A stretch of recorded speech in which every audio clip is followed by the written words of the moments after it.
pertama-tama perkenalkan nama saya Jeneri Erbin Tutordes Tepu. Saya dari Prodi Pendidikan Masyarakat Stambul 2023. Nah, oke teman-teman, untuk pertama-pertama nih, ada nggak sih teman-teman yang masih ngerasa nggak bisa renang gitu, padahal udah umur di atas 18 tahun gitu?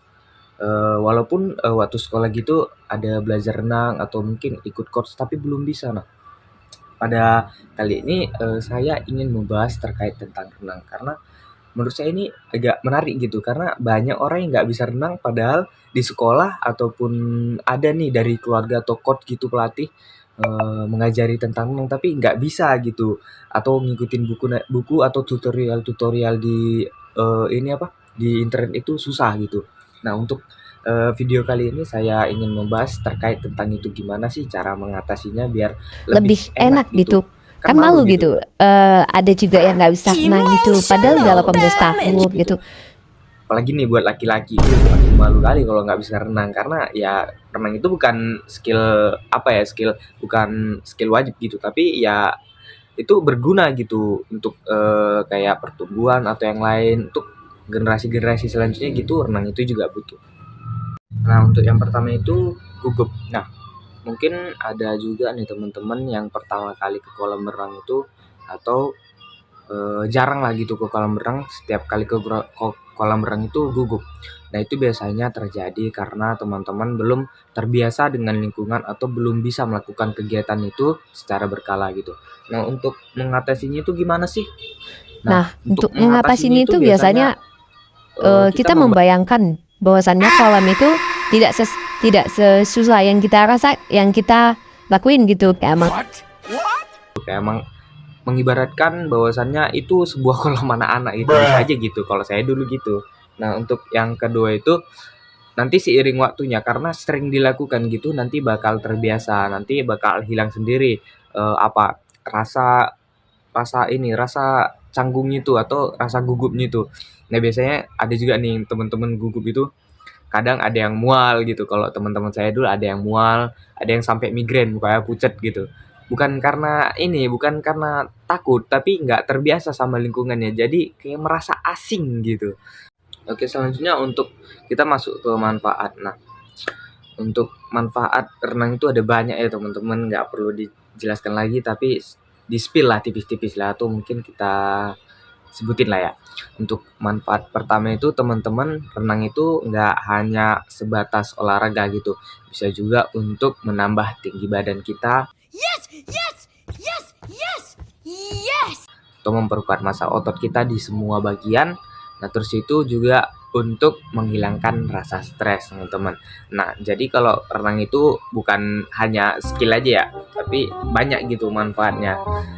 Ada manfaat yang ini, ada manfaat yang itu, tapi yang penting renang itu enak gitu. Kalau untuk tubuh mungkin kalau awal-awal nanti teman-teman merasa bahwasannya renang itu kayak kaku gitu. Nah, aku pertama dulu ingat aku dulu pertama dulu aku mulai renang itu.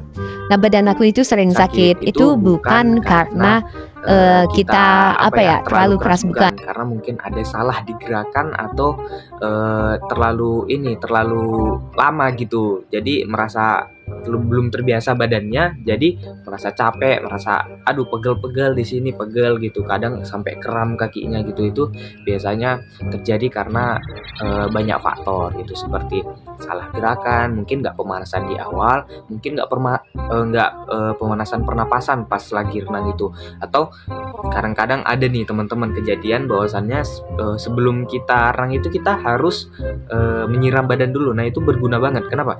Karena sebelum kita masuk ke kolam itu kita harus bukan membiasakan apa sebutannya itu, kita harus ini apa sih namanya, kita harus perkenalan. Nah kalau nggak salah itu namanya perkenalan. Nah kita harus perkenalan dulu terhadap air karena ada nih ada contoh temen saya itu dia nggak perkenalan dulu, jadi langsung lompat ke dalam air. Nah hasil ke apa tiba-tiba badan dia kram itu karena semua sensornya itu otomatis gitu. Jadi dari yang tadi panas tiba-tiba masuk ke dingin itu tiba-tiba kram gitu. Jadi jep gitu. Jadi dia kaku nggak bisa ngapa-ngapain. Itu sangat bahaya sekali ya teman-teman buat kalian. Itu sangat tidak dilakukan karena itu sangat berbahaya.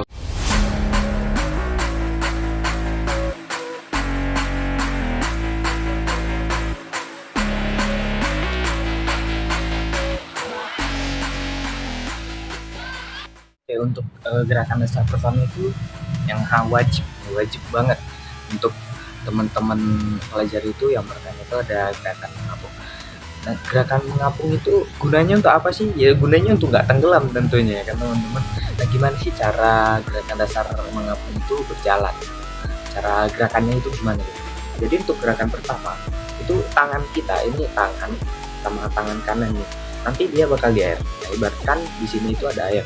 Nah, untuk kita biar bisa mengapung itu, ini tangan kita harus kita gerakin kadang ke depan atau kadang ke atas untuk menyeimbangkan badan kita. Nah, untuk bagian kaki itu jangan berhenti ya teman-teman untuk mendayung. Kadang kita bisa neken kayak gini atau kita bisa kayak gini, seenaknya aja. Tapi untuk gerakan tangan itu untuk positioning biar tubuh kita itu seimbang gitu, biar nggak kadang ketarik ke belakang atau kadang ketarik belakang atau ke samping di bawah arus gitu. Nah, untuk gerakan dasar ini sangat berguna teman-teman biar teman-teman nggak tenggelam ya. Tapi untuk gerakan selanjutnya itu sangat berguna karena itu kita belajar untuk menyesuaikan tubuh terhadap arus-arus di air. Nah, untuk selanjutnya itu hal dasar itu pernapasan. Ini sangat penting. Ini juga sangat penting. Kenapa? Karena pernapasan ini kalau salah pernapasan itu efeknya bisa menyebabkan, kalau paling parah itu bisa menyebabkan kematian. Nah, untuk dari pernapasan itu gimana sih cara kerjanya? Nah, kalau untuk biasanya pernapasan itu kita belajarnya itu ada nih di samping kolam renang itu ada dia pegangan. Nah, biasa kita itu pegang itu. Nah, kita harus ngecelupin badan naik ke atas, itu apa namanya, latihan pernapasan teman-teman. Nah, kegunaan pernapasan itu apa sih gitu?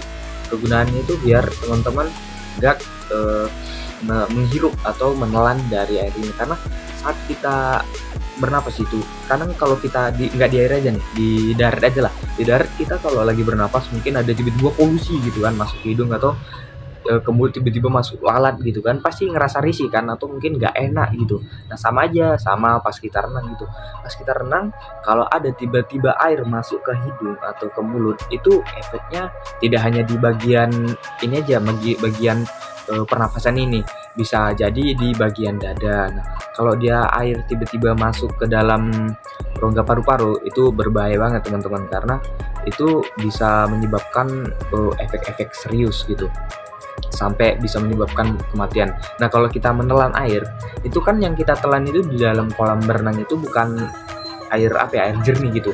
Itu biasanya udah dicampur kayak pembersih airnya gitu. Nah, itu kadang ada nih, kalau saya habis renang itu, habis latihan renang biasanya perut saya mules karena kalau keminum airnya itu perut saya mules. Kalau selesai sampai di rumah gitu kadang langsung boker, nggak ada aba-aba, langsung ke kamar mandi aja gitu, langsung buang gitu semua gitu. Untuk selanjutnya itu gerakan apa ya? Ya, untuk bukan gaya ya, untuk teknik dasar yang terakhir itu apa sih? Teknik dasar yang terakhir itu meluncur ya teman-teman, karena kalau nggak bisa meluncur ya pasti nggak bisa renang gitu, karena kayak mana mau ngedorong badan gitu, sedangkan meluncur aja susah gitu. Nah, gimana sih cara melakukan meluncur yang benar itu teman-teman? Nah, kalau teman-teman biasanya kalau di kolam renang asal-asal masuk aja, nah itu biasanya ada teknik meluncurnya. Nah, teknik meluncur ini ada dia yang dari bawah, ada dia yang dari atas. Nah, yang kalau dari atas itu namanya teknik lompat ya. Kalau saya manggilnya teknik lompat sih, soalnya kan saya nggak profesional, tapi video ini sepengalaman saya gitu. Jadi untuk pembelajaran juga buat teman-teman gimana sih biar renang itu nggak susah gitu. Nah, untuk teknik meluncur yang di bawah itu, di dalam air. Nah, yang pertama itu tangan teman-teman posisi itu ada di belakang, kurang belakang. Nah, posisinya itu ada di belakang. Nanti di try kok videonya, nanti di try. Nah, posisinya itu gini, tangan itu gini ya teman-teman, lurus dia, tangan itu lurus ini. Nah, jadi seperti ini. Kalau dari sampingnya seperti ini. Nah, nanti pas di dalam air itu kita jemput sambil menendang tembok yang di belakangnya, jadi seperti ini. Langsung masuk udah seperti itu. Nah, teknik meluncur ini kalau saya belajar itu secara otodidak. Nah, yang pertama itu ada tanpa dorongan, nah langsung meluncur ya, tok meluncur aja seperti itu. Nah, itu awal-awal ya teman-teman. Nanti seiring berjalannya waktu sambil belajar, nanti teman-teman harus ngedayung seperti ini. Dia bentuk lumba-lumba, nah kakinya itu bentuk lumba-lumba seperti ini. Ini gunanya tuh apa sih? Untuk mendorong tekanan biar kita terus melaju gitu, biar nggak ngestak di tengah jalan, tiba-tiba pas meluncur gitu tiba-tiba berhenti, kan nggak enak gitu. Atau mungkin dayung gitu ya tetap aja, tapi kalau nggak ada dorongannya sama aja gitu, bakal pegel tangan gitu. Nah, gunanya ini ya itu untuk mendorong supaya kita terus jalan gitu, biar jalan gitu. Nah, ini karena nanti gaya kupu-kupu ini berguna kali. Kalau yang gaya lumba-lumba ini, nah itu berguna kali teman-teman. Oke, untuk selanjutnya kita bahas tentang ini apa? Gaya-gaya di renang. Oke, check it out. Nah, oke, gaya pertama ini itu ada gaya bebas teman-teman. Nah, gimana sih cara gerak gaya bebas itu? Nah, kita mulai dari bagian kaki dulu. Nah, untuk bagian kaki itu teman-teman, kita itu seperti mendayung sepeda. Jadi ini dia seperti ini teman-teman. Jadi dia seperti mendayung sebuah roda sepeda gitu. Untuk apa? Untuk memberi tekanan biar kita terus maju ke depan. Nah, untuk bagian tubuh itu gimana sih teman-teman? Nah, untuk bagian tubuh itu sejajar dengan air. Jadi dia sejajar nih, ibarat sini tubuh, ini air. Nanti seperti ini teman-teman. Nah, dia seperti ini, sejajar. Dia jangan terlalu rendah, jangan terlalu atas. Karena apa? Kalau terlalu rendah itu efeknya itu berat teman-teman. Kita berat untuk membawa tubuh itu, berat untuk ngedayung kaki itu berat gitu. Nah, untuk kalau dia terlalu atas gitu gimana sih? Nanti efeknya ada seperti masuk air ke telinga, atau mungkin apa namanya, salah gerakan, atau mungkin dia nggak sesuai masukan tangan. Nah, untuk bagian tangan itu gimana sih teman-teman? Nah, ini untuk bagian tangan itu seperti ini ya, sejajar teman-teman. Nah, seperti ini dia ngambil tangannya itu dari sini. Nah, dia ngambil tangan dari sini, dia didorong, diangkat seperti ini. Nah, lalu baru taruh lagi. Sama juga halnya yang sebelah kanan, ini juga sama. Nah, untuk pengambilan nafasnya itu gimana sih teman-teman? Untuk pengambilan nafasnya itu biasanya bisa 2 kali gerakan ambil nafas, mungkin 2 kali gerakan ambil nafas kanan, atau 2 kali gerakan ambil nafas kiri.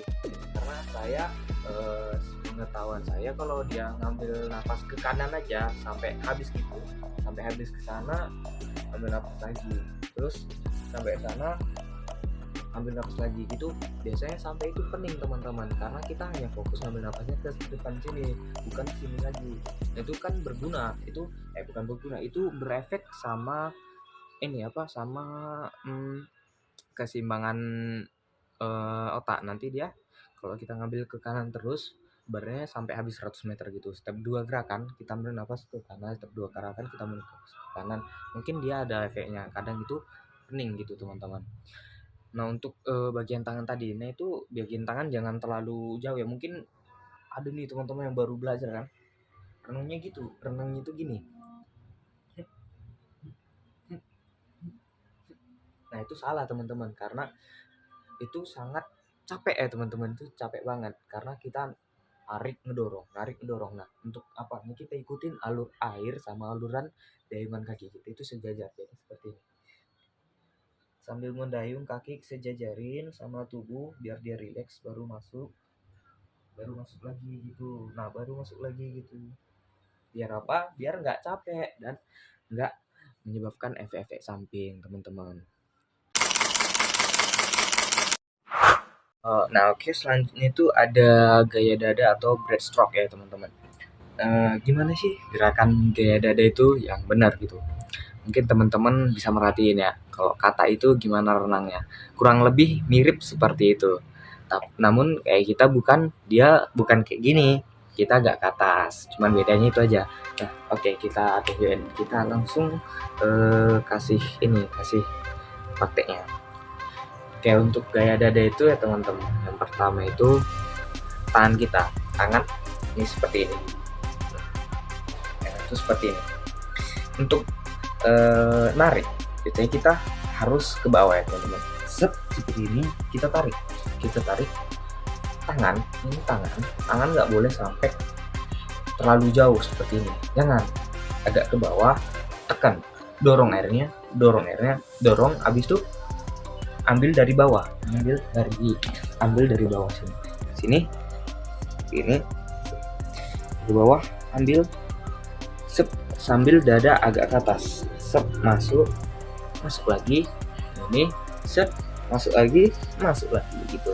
Jadi dia tarik, dorong, habis itu tarik ke depan, agak naikin seperti ini, agak naikin, habis itu turunkan seperti ini, lemaskan, baru tarik lagi, dorong lagi seperti itu. Nah, untuk bagian kaki itu gimana? Bagian kaki itu teman-teman kayak gini, bagian kaki itu harus ngedorongnya kayak gini, nggak boleh kayak gini. Karena mungkin teman-teman ada nih yang ngedorongnya malahan kayak gini, lebar kaki gini, bukan kayak gini, malahan dia agak ke bawah kayak gini, gitu. Itu jangan teman-teman, itu bisa menyebabkan dislokasi untuk sendi-sendi kita, karena di dalam air itu tekanannya tinggi gitu. Bayangin peluru aja di air itu dia peluru aja yang sekenceng itu aja bisa lambat di air gitu, cuman beberapa meter aja langsung lambat gitu. Apalagi tubuh kita yang nggak terbuat dari besi kan, kayak gini, dia buat kayak gini ya, itu bermasalah banget teman-teman. Itu bisa udah renangnya nanti lama, banyak masalahnya lagi, sakit inilah sakit itulah gitu di kakinya. Jadi dia dorongnya gini teman-teman, gini dorongannya gini, diiringi sama bagian kaki, diiringi sama bagian tubuh. Nanti selesai kita ngambil kayak gini, dorong sampai ini, kita pas mau ngedorong tangan tuh ke depan lagi, itu kaki yang jalan, jadi bergantian. Selesai kita tarik, habis itu tangan sebelum mengambil ke depan itu didorong pakai kayak gitu, jadi dia tekanannya nambah, jadi nggak makin lambat teman-teman. Nanti ditampilin video juga kok. Oke, untuk selanjutnya kita bahas tentang renang gaya kupu-kupu. Nah, selanjutnya itu ada gaya kupu-kupu teman-teman. Disclaimer, sebenarnya sebelum saya dulu bisa renang itu, saya sebenarnya masih belum terlalu bisa ngapung-ngapung, tapi saya udah belajar renang gaya dada, gaya bebas, sama gaya kupu-kupu. Mungkin karena efeknya dulu saya sampai pernah muntah-muntah karena terlalu banyak minum airnya gitu, karena belum terbiasa banget sama renang itu, tapi sekarang nggak lagi. Nah, gimana sih gerakan gaya kupu-kupu itu? Nah, untuk gaya kupu-kupu itu kita awali kayak seperti biasa dari bagian kaki dulu. Nah, bagian kaki itu seperti gaya meluncur, cuman dia kakinya itu gaya dolphin. Jadi seperti ini. Nah, jadi dia seperti ini. Nah, ini dorongannya itu harus kuat ya teman-teman, beda sama gaya meluncur tadi. Kalau gaya meluncur kita rilekskan biar dia ikutin arus dan menambah tekanan. Sementara kalau di gaya kupu-kupu itu teman-teman, kita harus punya tekanan yang berlebih. Biar apa? Karena di bagian gaya kupu-kupu itu kita harus seperti meloncat di atas air juga, masuk lagi, meloncat lagi gitu. Karena itu butuh tekanan yang tinggi. Jadi biasanya kalau bagian kaki itu dia tidak fair ya, nggak slow gitu. Jadi dia harus menambah tekanan yang lebih itu untuk mendorong bagian tubuh kita. Nah, untuk posisi tubuh itu gimana sih? Nah, untuk posisi tubuh itu sama seperti gaya campuran antara gaya bebas sama gaya dada teman-teman. Kenapa aku bilang campuran gaya bebas sama gaya dada? Karena di gaya bebas itu kita harus menyetarain tubuh kita sama air. Nah, untuk gaya kupu-kupu ini kita harus juga bisa ngeseimbangin diri sama air ini. Jadi dia tidak terlalu bawah sama tidak terlalu atas, karena kalau kita terlalu bawah nanti untuk mengangkat tangan untuk keluarnya itu bakal susah. Nah kalau dia terlalu atas nanti ya nggak ada lo orang renang di bagian atas, bagian bawah ini. Kalau terlalu bawah ini itu cuman dia nanti susah untuk ngangkat tangannya ke atas. Nah untuk posisi tangan itu gimana sih teman-teman? Posisi tangan itu mirip banget sama kupu-kupu. Nanti aku tampilin di sini videonya. Jadi itu seperti ini. Sampingnya dilebar ya. Dia seperti ini. Nah untuk ngambil kupu-kupunya, nah ibaratkan di sini air, di sini ini air, nah, di sini tara di sini air, inilah, nah, di sini air semua kan. Nah kita begini, kita ambil, dia angkat seperti ini, kita harus bisa masuk, terus itu dorong. Kalau dorongnya pun teman-teman sama seperti gaya dada, dia dorongnya loh dong seperti ini, bawah dorong, habis itu tarik ke atas. Nah bedanya sama gaya dada tarik ke bawah lagi. Kalau gaya kupu-kupu dia ditarik ke atas, teman-teman, ditarik habis itu ditarik ke atas, diangkat sambil mengangkat tubuh supaya tidak terlalu dalam dari air. Karena kalau terlalu dalam itu ngangkatnya nggak bisa teman-teman, karena ketemu air itu seperti ini, plok di dalam air gitu, kita kan nggak bisa kayak gini, bakal susah teman-teman. Nah jadi kita kayak gini, gitu, jadi kita masukkan lagi. Nah untuk posisi tangan ini, untuk posisi ankle tangan ini gimana sih? Pas kita pengambilan tangan, pendorongan biar kita maju ke depan sama ke atas. Nah itu posisi tangan ini harus seperti ini teman-teman. Nah seperti ini, supaya apa? Supaya tas keluarnya itu mudah. Coba bayangin kalau tangan kita seperti ini ketemu sama air, kita tekan gitu, bakal susah kan? Tekan gitu ini air gitu, susah kan? Jadi harus kita seperti ini. Nah seperti ini baru kita lempar, baru kita taruh gitu. Itu biar mengurangi rasa lelah teman-teman. Karena gaya kupu-kupu ganda itu susah banget untuk dipelajarin, itu susah banget, butuh next level lah ibaratnya, karena itu nggak sembarangan gitu, karena itu efeknya wah itu bisa 3 atau 4 kali lipat dari capeknya gaya dada teman-teman. Nah untuk pengambilan nafas itu gimana sih? Kalau pengambilan nafas pas kita ke bawah seperti ini, udah sampai ke bawah kita ngambil air. Nah sampai atas biasanya kita itu ngambil nafas itu pun tidak boleh berlebihan seperti ini teman-teman, karena jaraknya cuma segini teman-teman. Posisi badan ini harus tetap seperti ini, tidak terlalu tinggi, jadi ngikutin postur tubuh kita. Jadi dia nanti seperti ini, dan seperti ini teman-teman. Nah seperti ini dari sini kepala, jadi kaki. Jadi sini nanti kita ambil setiap kita sekali masuk, habis itu ambil nafas teman-teman. Nah untuk pemula itu biasanya setiap sekali masuk ambil nafas, bagi yang mungkin udah memiliki stamina atau nafas yang udah panjang gitu teman-teman, udah panjang ya, udah dalam gitu nafasnya. Nah dia biasanya tuh melakukannya 2 kali, ada namanya kupu-kupu ganda. Nah dia gimana sih teman-teman? Kupu-kupu ganda itu gimana sih teman-teman? Dia step masuk sekali, masuk, habis itu lompat sekali lagi, baru dia ambil napas teman-teman. Di yang ketiga dia ambil napas. Nah 2 kali gerakan, salah deng, untuk bukan yang ketiga, maksudnya yang kedua kali. Nah untuk yang pertama itu masuk baru ambil napas, terus masuk lagi baru ambil napas, beda sama yang pertama. Untuk yang pemula itu biasanya masuk, naik, ambil napas, masuk, ambil napas gitu untuk satu gerakan. Biasanya kalau yang terbiasa itu 2 gerakan.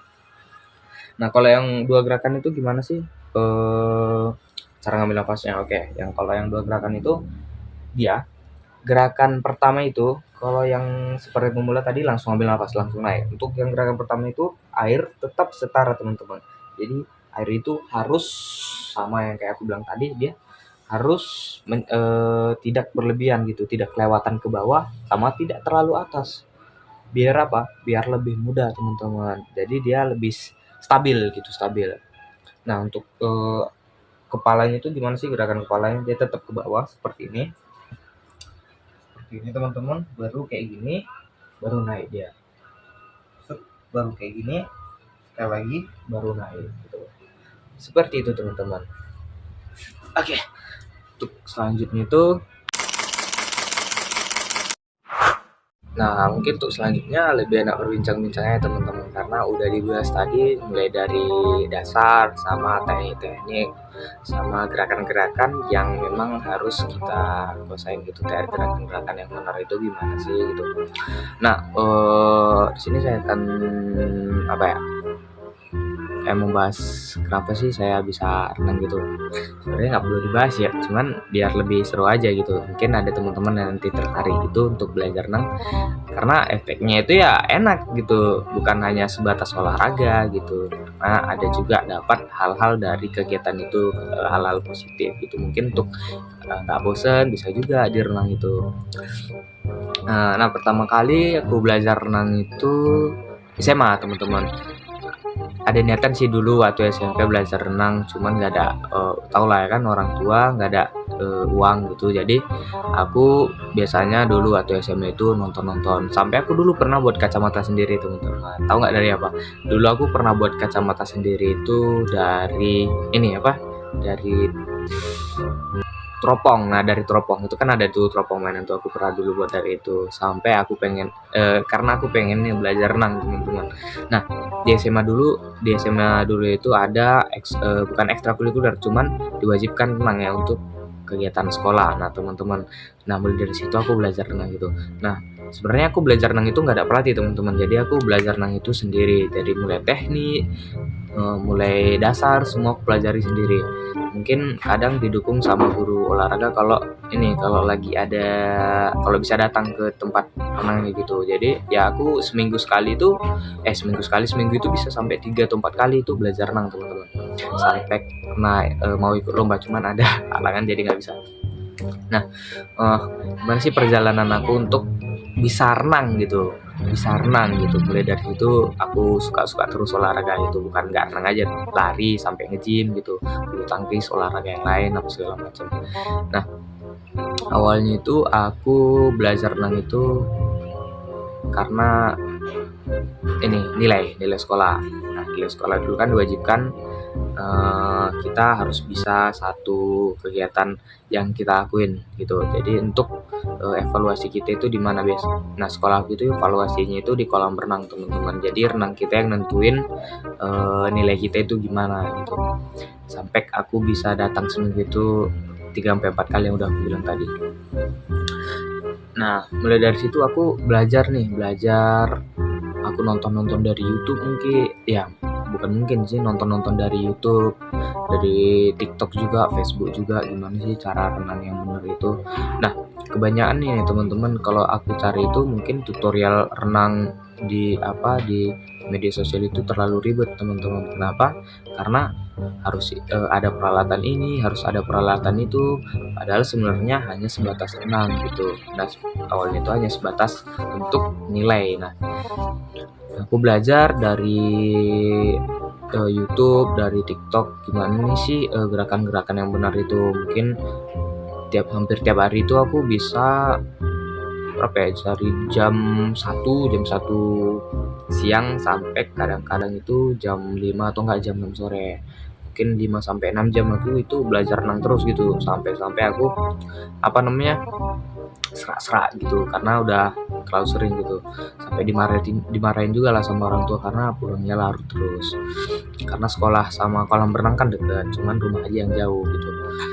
Nah, aku belajar dari YouTube. Mulai pertama kali belajar itu yang paling dasar itu sebenarnya aku nggak ngambil dari YouTube ya teman-teman. Untuk pernafasan itu pertamanya aku itu ada lihat nih, ada abang-abang itu yang udah profesional renang di situ, dia melakukan kegiatan tersebut. Nah, aku tanya manfaatnya untuk apa, itu gunanya untuk apa. Nah, terus itu aku belajar renang ngapung. Nah, pertama kali aku belajar renang ngapung itu mungkin sebagian pelatih itu ada yang mendorong muridnya, mungkin ada juga yang diikat sama batu nih teman-teman. Nah, di situ ada juga yang kayak gitu. Nah, aku kalau sementara itu aku nggak langsung belajar ngapung. Nah, karena aku udah bisa belajar renang gaya bebas, cuman versi noobnya aja ya kan, versi noobnya yang kepalanya di atas itu yang seperti ini. yang seperti ini tuh. Kayak inilah renang di apa renangnya orang-orang bodoh lah kalau aku bilang, cuman ya gimana, cuman itu bisa gitu belajar dari situ. Nah, pertama renang gaya dada dulu, cuman nggak berani di tempat dalam, harus di tempat yang segini lah, segini. Nah, tempat segini atau enggak di bawah kerja inilah gitu, karena belum berani gitu. Jadi aku renang gaya kayak gitu di situ, sep. Nah, di situ aku rutin ngelakuin renang. Nah, semenjak aku rutin renang itu teman-teman, banyak banget hal yang kudapatkan. Kenapa? Karena nggak hanya sebatas olahraga gitu, mungkin tingkat stresku lebih rendah teman-teman, padahal itu aku lakuin hampir 3 atau enggak 4 kali seminggu. Bayangin 3 atau enggak 4 kali seminggu dalam waktu 5 sampai 6 jam per sekali latihannya. Bayangin lama kan, cuman ya itu cuma lebih enak, apalagi kan diiringi sekolah gitu kan, tugas-tugas banyak apa segala macam, tapi tingkat stresnya rendah karena ya itu refreshing kita. Kita ada ingin belajar hal baru, sehingga hal baru itu membuat kita lupa sama hal-hal yang membuat kita stres tadi gitu. Itu membuat relax gitu teman-teman. Mulai dari belajar gaya dada, habis itu masuk belajar gaya bebas, penilaian gaya bebas, habis itu masuk ke bagian meluncur pada awal sebenarnya. Bagian meluncur dulu, baru gaya dada, habis gaya dada, baru gaya bebas. Nah, habis gaya bebas ini aku coba untuk buat ngelakuin kayak kupu-kupu. Nah, karena evaluasi buat nilainya itu kayak kupu-kupu teman-teman, diwajibkan untuk bisa gaya kupu-kupu. Nah, aku kan belajar gaya kupu-kupu itu susah banget teman-teman, susah. Aku yang jarak pendek aja pertama kali itu palingan cuma bisa 2 atau enggak 3 kali kayak kupu-kupu aja, cuman segitu aja, aku bisa cuman sebatas itu aja. Capek teman-teman, sampai aku itu pernah hampir udah nggak sanggup lah, udah sesak lah gitu, sesak alih nafasnya kan. Untuk ujian itu sesak sebenarnya pas pengambilan nilai ujian untuk olahraganya kan dibuat renang. Nah, untuk penilaian itu sebenarnya aku belum mahir gitu gaya kupu-kupu, jadi sesak gitu kan, udah capek, sesak, sampai susah nih bernapas sudah selesai gitu kan, karena banyak nih yang yang diminum air kolam itu ya. Kayak mana, bayangin aja pas gerak renang keminum air banyak, gluk gitu, kayak mana nggak kenyang air gitu. Sesak napas lah, muntah-muntah, otomatis muntah-muntah. Ya mulai dari situ hobi renang gitu nggak surut ya teman-teman, sampai sekarang masih kulakuin teman-teman. Mungkin kalau pas kuliah ini mungkin jarang lah ya kan, jarang karena tugas-tugas kuliah juga. Cuman ya namanya hobi ya nggak mungkin nggak dilakuin gitu, karena ya itu membuat senang diri sendiri. Sampai sekarang masih kulakuin hobi itu teman-teman. Mungkin hanya ini sih ceritaku bisa renang gitu. Cuman kalau sekarang, kalau ibarat di ini pengen dilanjutin renang, mungkin nggak bakal kulanjutin lagi untuk tingkat selanjutnya, karena waktu SMA juga jadi perwakilan biar ikut lomba untuk mendapatkan beasiswa renang, cuman nggak bisa ikut karena ada halangan teman-teman. Karena miris banget, itu lumayan banget loh kalau juara 1, 2, 3 itu dibeasiswain sampai kuliah teman-teman. Cuman ya namanya nggak rezeki, ya mau gimana ya kan. Ya mulai dari situ ya sekarang fokus aku lari, cuman ya renang juga bisa. Mungkin hanya sebagian orang yang tahu kalau misalnya aku itu bisa renang gitu. Mungkin teman-teman lama tahu gitu. Kalau ada nih teman-teman yang ingin belajar renang, ya nggak apa-apa. Kalau memang lagi pengen, ya mungkin kita bisa tentuin gitu jadwalnya kapan gitu, bisa. Karena ya bukan ini ya, berbagi ilmu itu lebih seru sepertinya. Kalau menurut aku, berbagi ilmu itu lebih seru daripada kita belajar sendiri itu. Karena kan kalau kita belajar nih sesama gitu kan, belajar pasti lebih nyambung gitu, lebih ada perbaikan gitu, daripada kita belajar sendiri ujung-ujungnya salah gerakan, kan nggak bagus. Mungkin ya cuman itu sih cerita dari aku. Oke, terima kasih buat teman-teman udah nonton videonya. Apalagi ya? Nah, cuman itu aja sih. Oke. Terima kasih buat teman-teman udah menonton video ini. Mungkin cuman ini video dari aku. tutorial renang bagi teman-teman yang belum bisa renang atau pengen renang mandiri gitu.